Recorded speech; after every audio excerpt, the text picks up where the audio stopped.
జయ గురుదేవ దత్త దత్తాత్రేయాయ నమః వాగీశ్వర్యే నమః బాలా త్రిపుర సుందరి దేవతాయ నమః జగన్మాతాయ నమః గురుపాదికేభ్యో నమో నమః దక్షిణామూర్తయే నమః.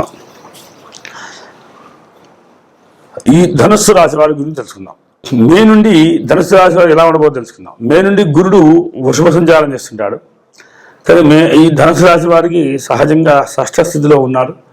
ఇక్కడ గురుడు లగ్నాదశ అంటే ఏంటి, ఒక రకమైన యోగదాగి ఉందనుకోవాలి. మే లోపూరికి బాగుందని చెప్పచ్చు. ఇందావరకు ఎంతరికేమో మే తర్వాత బాగుంది. ఇప్పుడు నుండి ఇక్కడ అంతా కూడా మే లోపలే బాగుంటుంది. ఇంకా మే తర్వాత ధనుసు రాశి వారికి పెద్ద అనుకూలంగా లేదని చెప్పాలి.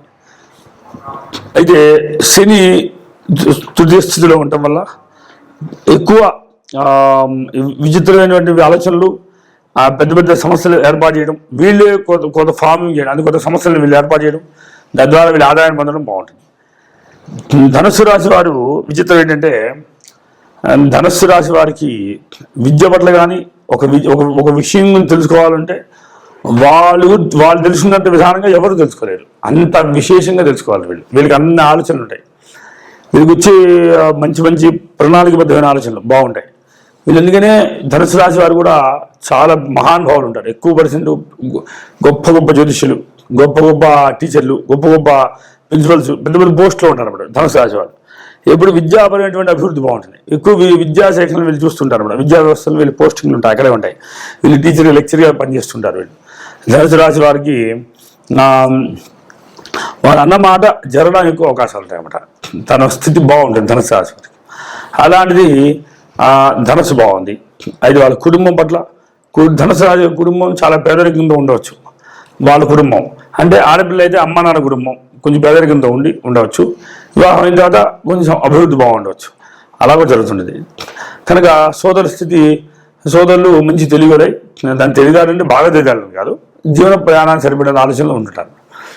కానీ సుఖం మాత్రం వీళ్ళకి ధనుసు రాశి వారికి చతుర్థాధిపతి గురుడు అవడం వల్ల వీళ్ళు ఎప్పుడు కూడా మోక్షం గురించి ఆలోచన, ఏం చేస్తే మన తరిస్తారు, అందరూ మహానుభావులు అవుతారు, పెద్దవాళ్ళు అవుతారు, వీళ్ళ ఆలోచన విధానం వేరువేరుగా ఉంటుంది. ధనుసు రాశి ఎక్కువ ధనుసు సంసార జీవితాల్లో భార్యతో పెద్దగా సుఖపడుతుంటారు. వీళ్ళు ఎక్కువ సంసారం వదిలేసి వెళ్ళిపోతుంటారు అనమాట. అంటే వీళ్ళు ఒంటరిగా జీవితాన్ని వీళ్ళు బాగా కోపంగా ఉంటుంది అనమాట. ముక్కోపం భయంకరంగా ఉంటుంది ధనుసు రాశి వారు. వాళ్ళకుంటే తీవ్రత విధానం వేరే ఉంటుంది. వీళ్ళు ఎవరితో కంపేర్ చేసుకోరన్నమాట. వాళ్ళు పండితులే ఉండడం వల్ల వాళ్ళు చెప్పింది జరగాల ఆశతో ఉంటారు అనమాట. వాళ్ళ ముందు ఇంకో ఎదుటి వ్యక్తి నెగ్గనేరన్నమాట. ధనుసు రాశికి ఉన్న ప్రభావం అది. అయితే పంచమస్థితి గురి అవడం వల్ల ఆలోచన కూడా మూర్ఖంగా మొండిగా ఉంటుంది వీళ్ళకి.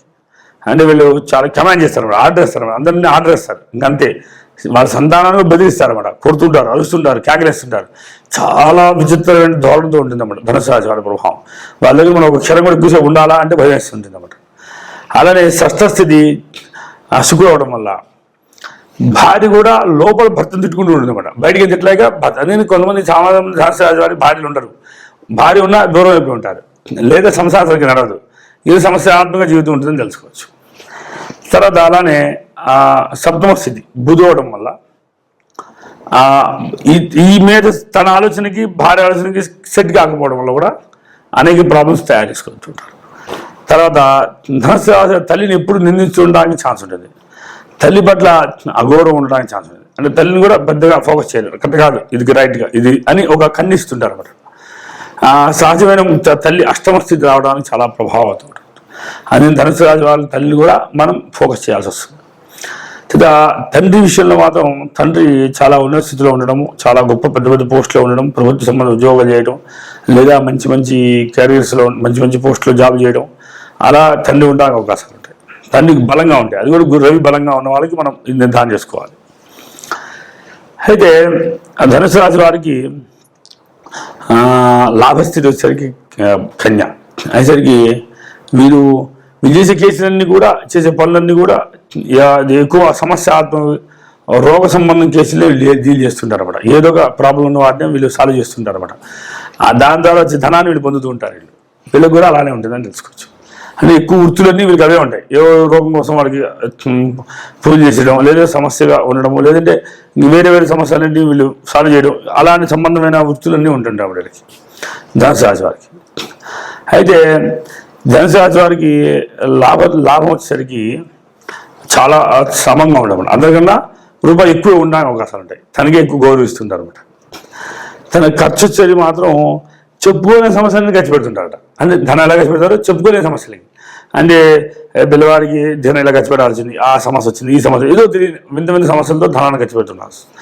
అలా జరుగుతుంది ధనుసు రాశి వారికి. కనుక ధనుసు రాశి వారు ఎప్పుడు కూడా జాతక రాశిని కుజుడిని జపం చేసుకుంటూ ఉంటే అన్ని అనుకూలంగా మారితే జీవితం బాగుంటుంది. జయ గురుదేవదత్త.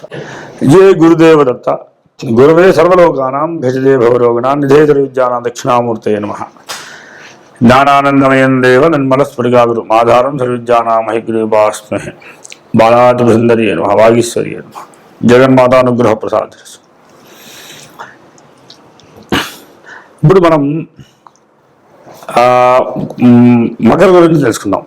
మకర రాశి గురించి మే నుండి ఎలా ఉండబోతుంది అని తెలుసుకుందాం. అంటే 2024 మే నుండి ఎలా ఉండబోతుంది తెలుసు. మకర రాశి వారికి సహజంగా మకరం, కుంభం, మీనం, మేషం, వృషభం అంటే పంచమ స్థితి అయింది గురుడు. అంటే వీళ్ళకి విశేషం ఏంటంటే మకర రాశి వారికి పిల్లల్ని ధనాలన్నా వీళ్ళు 100 రకాలు ఆలోచిస్తారు. వీళ్ళ థాట్స్ అన్ని చాలా వెరైటీగా ఉంటాయి అన్నమాట. ఎప్పుడు ఏదో తెలియనటువంటి అయిష్టత కలిగి ఉంటారు. అంటే ఏదో కోల్పోయిన ఫీలింగ్ ఉంటుంది ఇప్పుడు వీళ్ళకి. అయితే కుటుంబం మాత్రం చాలా పెద్దది, కుటుంబం చాలా ప్రపంచాన్ని చేసిన కుటుంబం ఉంటుంది అన్నమాట. అది కూడా తెలుసుకోవచ్చు మనం. మకర రాశి వారికి కుటుంబం ఎందుకు అలా ఉంటుందంటే సంసార జీవితం పెద్దగా ఆనందాన్ని ఇవ్వడు. సంసారం అనేక సమస్యలు పొంది ఉండొచ్చు. అది లైఫ్ చాలా లాంగ్ అలా జరిగిపోతున్నట్టుగా అనిపిస్తుంది అనమాట ఎవరికి, మకర రాశి వారికి. అయితే తృతీయ స్థితి గురుడు అవడం వల్ల వీళ్ళకి కూడా వీళ్ళకన్నా పెద్దవాళ్ళు, అక్క చెల్లెళ్ళు వీళ్ళకి ఉండడానికి అవకాశాలు ఉంటాయి. అలానే చెల్లు ఉండడానికి కూడా అవకాశాలు ఉంటాయి. ఎక్కువ చెల్లు ఉండడానికి అవకాశాలు ఉంటాయి. చతుర్థ స్థితి తల్లి కనుక తల్లి ఎప్పుడు కూడా వీళ్ళని కమాండ్ చేస్తుంటుంది అన్నమాట. తల్లి వీళ్ళ కంట్రోల్లో పెంచుతుంది, చాలా పద్ధతిగా పెంచుతుంది, ఒక జాగ్రత్తగా ఒక పద్ధతిగా పెంచుతుంది. అంటే ఒక క్రూయల్ మైండ్గా, అంటే ఒక రకమైన క్రూరమైన మైండ్గా పెంచుతుంది అన్నమాట. ఎవరైతే ఒక పులిలాగా, పులి ఎవరిస్తే అరుస్తుంది సరే కరుస్తుంది, అలాగా ఒక భయంకరంగా పెంచుతుంది అన్నమాట తల్లి. అందుకనిమైన వ్యవస్థగా పెంచిన అవకాశాలు ఉంటాయి.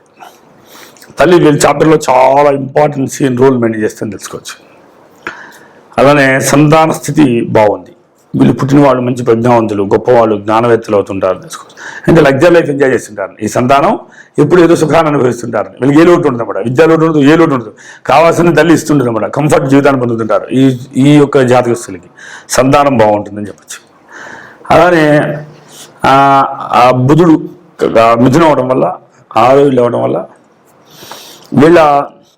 వీళ్ళతో పనిచేసే వాళ్ళు కానీ, వీళ్ళకి ఆపోజిట్ ఉన్న వాళ్ళు కానీ, వీళ్ళకి ఇబ్బంది పెట్టేవాళ్ళు కానీ వాళ్ళు చాలా తెలివిగా వాళ్ళు అంటారు. చాలా తెలివిగా వ్యవహరిస్తుంటారని తెలుసుకోవచ్చు. అయితే సప్తమ స్థితి చంద్రుడవడం వల్ల భర్త చాలా సౌమ్యంగా ఉంటాడు, చాలా మంచివాడు, ఉదార స్వభావుడే ఉంటాడని తెలుసుకోవచ్చు. మంచి లక్షణాలు ఉన్నవాడే ఉంటాడని తెలుసుకోవచ్చు. చాలా మెత్తడి మనిషి అయి ఉంటాడని తెలుసుకోవచ్చు. ఎక్కువ సమస్య తెచ్చిపెట్టుకోకుండా జీవితం తప్పించుకుంటూ పోతుంటాడు అన్నమాట. అలాంటి భర్త దొరుకుతుంటాడు. మహాదళులు ఆడవాళ్ళు కానీ దొరికితే మహాదళులు ఉంటారు, భర్త దొరికితే మంచివాడే ఉంటాడు. అలానే ఎప్పుడు వీళ్ళకి ప్రభుత్వ సంబంధించిన లిటిగేషన్స్ ఎప్పుడు ఉంటాయి. అంటే ఉద్యోగ ప్రాబ్లమ్స్ అనో, సమస్యలను, లేదా పోలీసు వాళ్ళు డిస్టర్బ్ అనో, లేదా ఏదో ఒక సమస్య, లిటిగేషన్స్ సమస్య, ఎవరు ఎప్పుడు గొడవలు, వాళ్ళు ఎవరి జైలు వేయడం, సమస్య రావడం, ఏదో ప్రాబ్లం రావడం, అన్ని ప్రభుత్వ సంబంధించిన రిస్క్లని పడుతుండాలి. తర్వాత వీళ్ళకి భాగ్యం, ధనం కూడా ఎలా వస్తుందంటే వీళ్ళకి ధనాన్ని వీళ్ళు మామూలుగా కష్టపడ్డాడు, పనిచేశాడు, ధనాన్ని ఇవ్వాలంటే కాదు, వాళ్ళని బతిలాడి బామాడుకుని డబ్బులు తెచ్చుకోవాలి.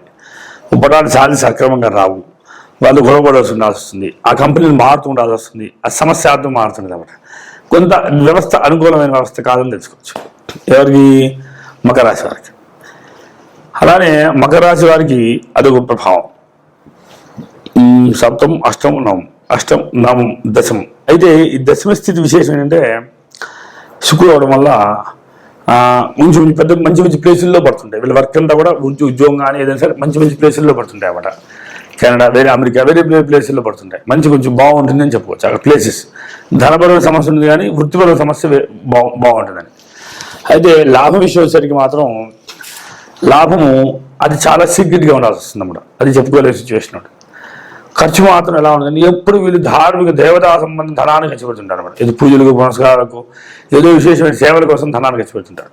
ఎప్పుడు భగవద్భక్తి విపరీతంగా ఉంటుంది అని చెప్పుకోవచ్చు. చాలా విశేషం ఇది ఈ మకర రాశి వారికి. ఇది ఒక యోగం అన్నమాట, విచిత్రమైన యోగం అని తెలుసుకోవచ్చు. కనుక వీళ్ళకి అనుకూలించిన లైఫ్ అంతా ఏంటి అంటే రవి. అందుకని రవికి శ్లోకం చదువుకుంటే కనుక జీవన ప్రయాణ సమస్యలు ఏమి లేకుండా తప్పించుకోగలుగుతారు. ప్రయత్నం చేయండి. జయ గురుదేవదత్త.